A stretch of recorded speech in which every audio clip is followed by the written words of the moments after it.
Halo para pejuang UTBK, bertemu lagi bersama Kak Yuli sebagai tutor pemahaman bacaan dan menulis di video kali ini. Sebelum kita masuk ke pembahasan kali ini, kalian jangan lupa tonton video-video lainnya ya.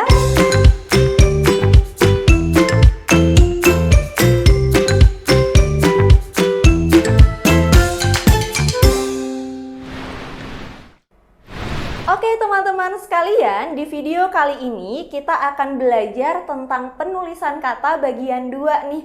Wah, meliputi apa aja tuh? Yang pertama meliputi singkatan, lalu ada akronim, dan angka, dan bilangan. Jadi ada 3 sub ya teman-teman.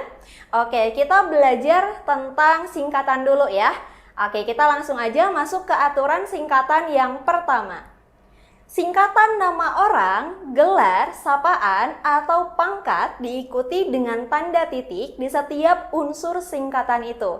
Contohnya ada AH Nasution. Nah, AH ini merupakan kepanjangan dari Abdul Haris Nasution, begitu ya teman-teman.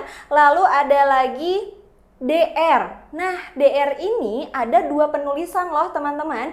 Ada DR yang D-nya itu menggunakan huruf non kapital, ada DR yang menggunakan huruf awal kapital teman-teman. Nah, kedua bentuk ini berbeda ya maknanya. Untuk DR yang berawalan huruf non kapital itu kepanjangannya adalah dokter. Maknanya adalah merujuk kepada bidang profesi. Lalu yang kedua, yang D-nya itu menggunakan huruf kapital, itu kepanjangan dari doktor. Maknanya merujuk pada gelar akademik S3 teman-teman, gitu ya. Lalu contoh lain ada M.Hum. Nah, kalau M.Hum ini kepanjangan dari Magister Humaniora. Nah, M dan H-nya itu menggunakan huruf kapital ya teman-teman. Oke, lalu ada MC. Nah, untuk M dan S-nya ini juga menggunakan huruf awal kapital. Ini kepanjangan dari Magister Science gitu ya. Oke, lalu yang contoh lainnya ada SE. SE itu adalah sarjana ekonomi. Ada juga SH. Nah, itu adalah sarjana hukum. Penulisannya menggunakan huruf kapital dan menggunakan tanda titik di setiap unsurnya ya, teman-teman. Oke, sip. Kita lanjut ke aturan berikutnya. Singkatan nama orang dalam bentuk inisial ditulis tanpa tanda titik. Oke, contohnya di sini ada LS. Nah, LS itu adalah kepanjangan dari Lilis Suryaningsih. Nah, biasanya penggunaan inisial ini adanya di dalam berita-berita ya, teman-teman. Kalian juga mungkin sering menemukan begitu ya dalam berita-berita tertentu yang mencantumkan begitu nama tokohnya itu. Ada juga yang sering menggunakan inisial seperti ini, gitu ya. Lalu ada SDD. Nah, ini kepanjangan dari Sapardi Djoko Damono ya, salah satu sastrawan Indonesia. Lalu ada STA. Nah, ini juga kepanjangan dari sastrawan Indonesia ya, teman-teman, yaitu Sultan Takdir Ali Syahbana. Oke, kita lanjut ke aturan berikutnya ya. Singkatan termasuk akronim yang terdiri atas huruf awal setiap kata ditulis dengan huruf kapital tanpa tanda titik.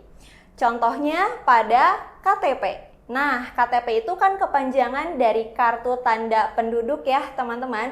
Ini tidak menggunakan tanda titik di setiap hurufnya seperti itu. Lalu ada NKRI atau Negara Kesatuan Republik Indonesia. Lalu ada PBB atau Perserikatan Bangsa-Bangsa. Lalu ada UI, Universitas Indonesia. Wah, siapa nih di sini yang mau masuk ke UI? Kakak doakan semoga masuk ya teman-teman, semoga keterima, amin. Oke, contoh lain ada BIN atau Badan Intelijen Negara. Oke, sip, kita lanjut ke contoh berikutnya ya. Oke, aturan berikutnya ada singkatan yang terdiri atas lebih dari 2 huruf yang lazim digunakan dalam dokumen atau surat menyurat diikuti dengan tanda titik. Contohnya pada bentuk DKK. Nah, DKK itu kepanjangan dari dan kawan-kawan ya. Lalu ada DLL, kepanjangan dari dan lain-lain. Lalu ada DSB, DST, begitu ya. Ada HLM, dan ada TTD. Nah, itu merupakan singkatan-singkatan yang lazim digunakan di dalam surat menyurat, teman-teman. Kepanjangannya adalah dan seterusnya ya untuk DST, lalu HLM kepanjangan dari halaman, lalu TTD itu tertanda ya, teman-teman. Lalu ada YBS dan YTH. Kalau YBS itu kepanjangan dari yang bersangkutan, sedangkan YTH kepanjangan dari yang terhormat. Gitu ya, teman-teman. Oke, kita lanjut ke aturan berikutnya, yaitu singkatan yang terdiri atas 2 huruf yang lazim digunakan dalam dokumen atau surat menyurat diikuti tanda titik pada setiap hurufnya. Contohnya pada AN atau kepanjangan dari atas nama. Nah, ini kan hanya terdiri dari 2 huruf ya, teman-teman. Maka menggunakan tanda titik setelah huruf-huruf itu. Sedangkan kalau aturan yang tadi itu terdiri dari lebih dari 2 huruf ya, kayak HLM begitu ya, atau DSB, YTH itu kan lebih dari 2 huruf, makanya tanda titiknya ditulis di akhir saja. Oke, contoh lain untuk aturan yang ini ada SD. SD itu kepanjangan dari sampai dengan. Nah, ini setiap hurufnya juga bubuhkan tanda titik ya, teman-teman. Oke, contoh lain ada UB atau untuk beliau dan UP atau untuk perhatian. Oke, itu adalah istilah-istilah atau singkatan yang sering digunakan di dalam surat menyurat. Oke, kita lanjut ya ke aturan berikutnya. Singkatan yang lazim digunakan dalam penulisan alamat dapat ditulis dengan 2 huruf atau lebih dan diakhiri tanda titik. Misalnya ada GD. Nah, singkatan GD ini bermakna gedung ya, teman-teman. Lalu JL. Nah, kita juga biasa menggunakan singkatan ini ya, teman-teman, yaitu kepanjangan dari jalan. Lalu ada GG atau kepanjangan dari gang. Lalu ada KAF untuk kepanjangan kafling dan KM untuk kepanjangan dari kilometer. Oke, aturan penulisan berikutnya. Singkatan satuan ukuran, takaran, dan timbangan, lalu lambang kimia dan mata uang tidak diikuti tanda titik. Oke, contohnya pada KM. Kepanjangan dari kilometer. Ini tidak dibubuhi tanda titik ya, teman-teman, di akhirnya. Lalu ada KG. Lalu L. Itu adalah kepanjangan dari kilogram dan liter. Lalu contoh lainnya adalah Rp. Nah, ini untuk mata uang rupiah ya, teman-teman. Jadi penulisan Rp itu tidak perlu menggunakan tanda titik di akhir hurufnya.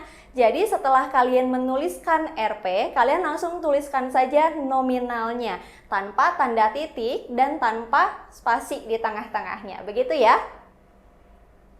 Oke, itu tentang singkatan. Sekarang kita akan belajar tentang akronim ya, teman-teman. Oke, aturan yang pertama mengenai akronim.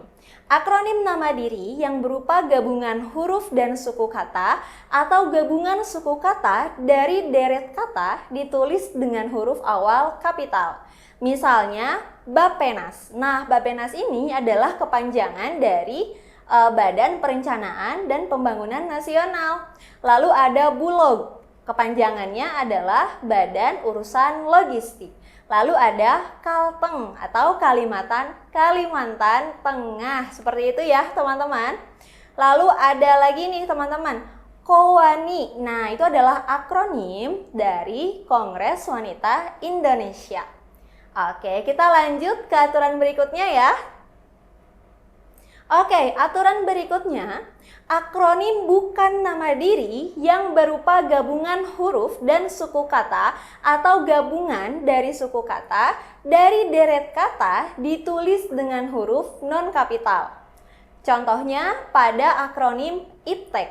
Nah, IPTEK itu kepanjangannya adalah Ilmu Pengetahuan dan Teknologi.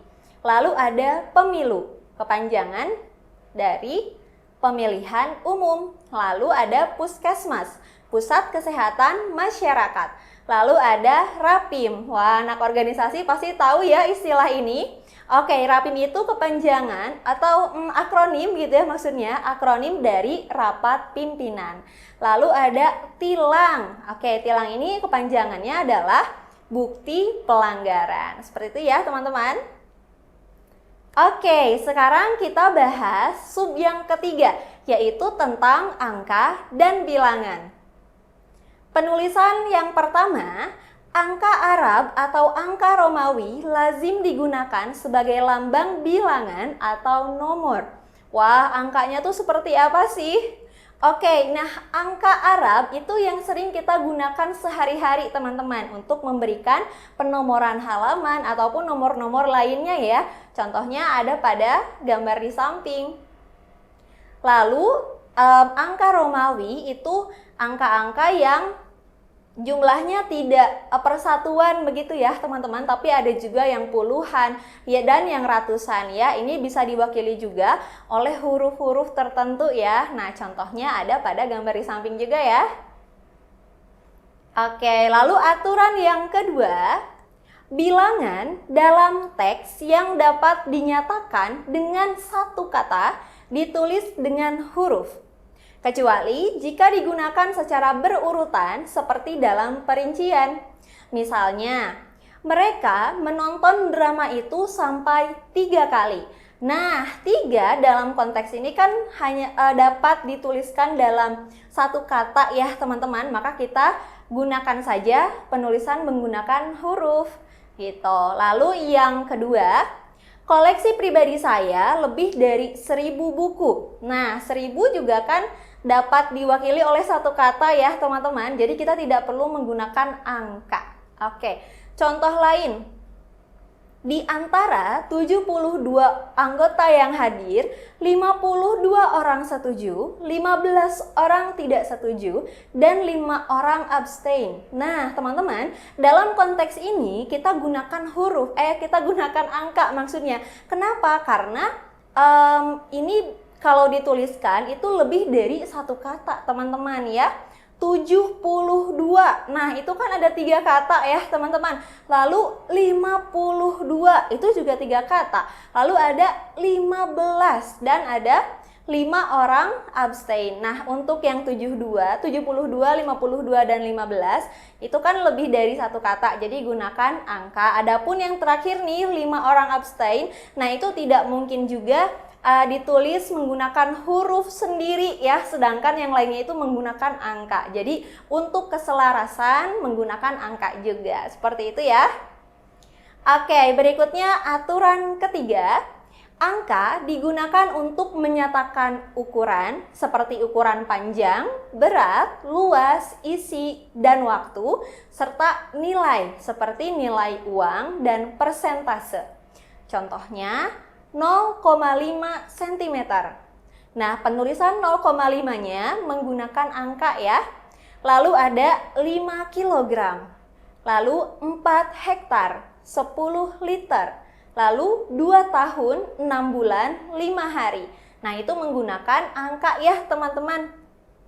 Lalu penulisan nominal juga ini menggunakan angka. Misalnya 5 juta rupiah.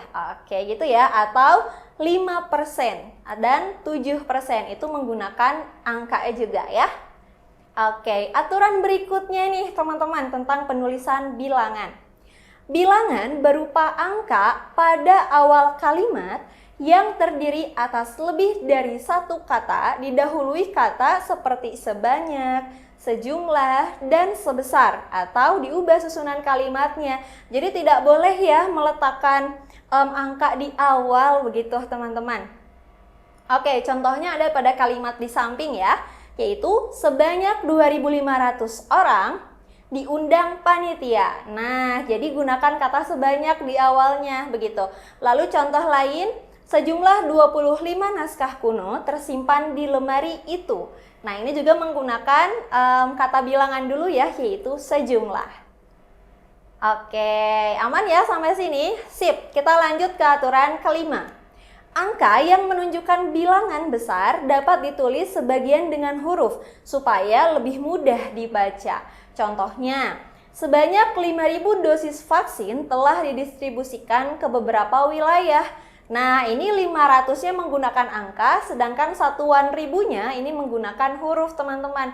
Jadi untuk lebih mengefektifkan saja ya. Oke, berikutnya aturan keenam. Angka digunakan sebagai bagian dari alamat seperti jalan, rumah, apartemen, atau kamar. Contohnya, Jalan Kartika 1 nomor 15. Nah, ini menggunakan angka saja ya teman-teman, tidak perlu menggunakan huruf. Jadi harus melihat dulu konteksnya itu apa gitu ya teman-teman. Oke, sip, kita lanjutkan ya. Nah, aturan berikutnya, angka itu digunakan untuk menomori bagian karangan atau bagian kitab suci. Misalnya pada bab 2, nah itu menggunakan angka Romawi ya. Lalu ada pasal 3, halaman 13, itu juga menggunakan angka, tapi angkanya berupa angka Arab ya. Lalu misalkan untuk menyebutkan bagian dari kitab suci ya. Nah, di sini ada surah Al-A'la ayat 1 begitu ya. Nah, itu juga menggunakan angka teman-teman ya. Oke, sip. Berikutnya aturan ke-8, penulisan bilangan dengan huruf seperti dalam peraturan perundang-undangan, akta, dan kwitansi dilakukan sebagai berikut. Nah, jadi yang pertama, bilangan utuhnya itu ditulis secara mandiri ya. Misalnya 12, 35 begitu ya. Lalu yang kedua, bilangan pecahan ditulis dengan per ya atau partikel gitu ya, yang dilekatkan pada bagian penyebut yang mengikutinya. Contohnya setengah atau seperdua, lalu 1/16. Nah, penulisannya seperti gambar di samping ya. Oke, contoh lain ada penulisan abad nih teman-teman. Ada abad 7. Nah, kalau misalkan menunjukkan tingkatan, ini bisa menggunakan huruf Romawi ya teman-teman. Penulisannya seperti gambar di samping. Tapi kalau misalkan mau menggunakan campuran juga boleh teman-teman. Caranya seperti ini, abad ke-7. Nah, ke-nya itu menggunakan huruf, tapi setelah itu gunakan tanda hubung dulu. Nah, setelah tanda hubung barulah kita tuliskan angka Arabnya gitu ya teman-teman. Oke, contoh berikutnya nih ada tentang Perang Dunia. Wah, kalian juga sudah belajar ya di sekolah. Nah, Perang Dunia ini dapat ditulis dalam 3 versi. Yang pertama yang menggunakan angka Romawi, penulisannya seperti ini. Lalu yang menggunakan gabungan antara huruf dan angka, seperti ini. Jangan lupa pakai tanda hubung ya. Lalu yang ketiga yang full menggunakan huruf, penulisannya seperti ini. Gitu ya, hati-hati teman-teman. Untuk yang menggunakan huruf semua, itu antara ke dan duanya tidak dipisah ya, tapi dirangkaikan. Oke, berikutnya aturan ke-10. Penulisan angka dan akhiran an dirangkaikan dengan tanda hubung. Oke, yang tadi sudah kita bahas ya teman-teman. Oke, ini ada contoh lain, misalnya ada 5 lembar uang, 5 ribuan. Nah, 5 ribunya itu setelah 5 ribunya menggunakan tanda hubung, lalu gunakan akhiran an. Atau misalkan untuk merujuk pada tahun, misalnya tahun 2000-an. Nah, setelah 2000 itu gunakan tanda hubung, lalu gunakan akhiran an. Seperti itu ya.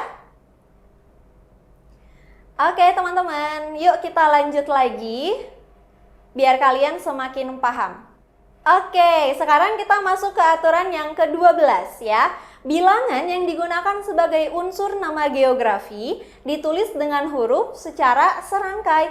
Contohnya, kelapa 250, misalnya Raja Ampat atau Simpang 5 ya, atau 3 Raksa. Nah, itu menggunakan huruf saja ya teman-teman, karena itu merujuk pada nama geografi ya. Oke, nah sampai sini semoga kalian sudah lebih paham ya tentang aturan penulisan, singkatan, akronim, angka, dan bilangan. Nah, selanjutnya agar kalian lebih paham, yuk kita latihan soal. Oke, untuk soal nomor 1, pertanyaannya, apakah penulisan kata prodi pada teks di atas perlu diperbaiki? Jika ya, perbaikan yang tepat adalah, oke, nah teman-teman, kalau kita lihat, prodi itu adalah singkatan atau akronim ya? Iya, prodi itu adalah akronim teman-teman ya. Nah teman-teman, jadi baik singkatan maupun akronim adalah bentuk kependekan ya teman-teman. Jadi dua-duanya itu sama-sama memendekkan suatu bentuk kata gitu ya. Tapi kalau akronim itu dia bisa dibaca kata per kata, tetapi untuk singkatan itu dibacanya huruf per huruf alias diejah begitu ya. Oke, nah teman-teman, penulisan prodi dalam hal ini kan menggunakan huruf awal kapital ya pada teksnya itu. Nah, sedangkan tadi kita sudah bahas prodi itu kan akronim dari program studi. Nah, penulisan akronim menurut EYD ini bukan merupakan nama diri teman-teman ya. Jadi tidak perlu ditulis dengan huruf kapital. Jadi penulisan yang tepatnya adalah prodi dengan huruf non kapital semua ya. Jadi jawaban yang tepat untuk nomor 1 adalah E. Oke, lalu yang kedua teman-teman. Apakah penulisan kata Permendikbudristek pada teks di atas perlu diperbaiki? Jika ya, perbaikan yang tepat adalah, oke, coba kita lihat opsinya ya. Nah, oke, coba kalian jawab dulu sendiri ya teman-teman. Oke, sudah ya, yuk kita bahas bersama. Nah, teman-temanku sekalian, Permendikbudristek adalah akronim ya. Penulisan akronim kata tersebut salah teman-teman. Menurut EYD atau ejaan yang disempurnakan, akronim nama diri yang berupa gabungan huruf dan suku kata atau gabungan suku kata dari deret kata ditulis dengan huruf awal kapital. Kata Permendikbudristek itu kepanjangan dari Peraturan Menteri Pendidikan, Kebudayaan, Riset, dan Teknologi. Nah, itu adalah nama diri. Sehingga penulisan yang tepatnya adalah Permendikbudristek dengan huruf P-nya ditulis secara kapital dan penulisannya serangkai ya teman-teman. Jadi jawaban yang tepat adalah D. Oke, kita lanjut ke soal nomor 3. Pertanyaannya adalah, apakah penulisan kata Unpad? Nah, kalian nanti boleh ya baca teksnya dulu. Kata Unpad pada teks di atas perlu diperbaiki. Jika ya, perbaikan yang tepat adalah, coba teman-teman, Unpad itu termasuk akronim atau singkatan ya? Ya, betul. Unpad itu termasuk ke dalam bentuk akronim teman-teman karena dia dapat dibaca sebagai kata ya, bukan diejah begitu ya teman-teman. Nah, dalam Kamus Besar Bahasa Indonesia, akronim itu kan merupakan kependekan yang berupa gabungan huruf atau suku kata atau bagian lain yang ditulis atau dilafalkan sebagai kata yang wajar begitu ya. Nah, ini tuh diperjelas dalam EYD teman-teman bahwa akronim nama diri yang berupa gabungan huruf dan suku kata dari deret kata ditulis dengan huruf awal kapital. Jadi penulisan yang tepat yang kapitalnya itu hanya huruf U-nya saja ya teman-teman. Jadi jawaban yang tepat adalah B. Oke, sekarang kita lanjut ke soal nomor 4 ya. Oke, pertanyaannya adalah, berikut ini penulisan angka 2 pada frasa Perang Dunia II yang tepat. Kecuali, ini tadi kita udah bahas ya teman-teman di pembahasan sebelumnya. Oke, coba deh kalian pilih dulu ya jawaban yang tepat mana nih. Udah? Oke, coba kita cek bareng-bareng. Oke, nah teman-teman, untuk opsi A itu penulisan angka 2-nya menggunakan Romawi ya. Tadi kita sudah bahas bahwa penulisan angka Romawi itu boleh ya teman-teman digunakan untuk menunjukkan tingkatan ya. Jadi untuk yang A ini sudah tepat. Lalu yang kedua, Perang Dunia Kedua. Nah, ini menggunakan K-nya itu kapital ya. Lalu penulisannya menggunakan full huruf begitu ya. Nah, penulisan yang B juga sudah tepat ya karena ke dan duanya itu dirangkaikan. Lalu yang C, Perang Dunia Kedua. Kalau ini gabungan antara penggunaan huruf dan angka ya teman-teman. Oke, di sini juga sudah menggunakan tanda hubung ya. Wah, jadi penulisannya sudah tepat ya teman-teman. Oke, coba kita cek jawaban yang D. Perang Dunia Kedua. Wah, kalau yang ini kombinasi antara huruf dan angka Romawi ya teman-teman. Nah, tadi kita udah bahas ya, kalau kita mau pakai angka Romawi, maka kita tidak perlu menggunakan awalan ke, begitu ya.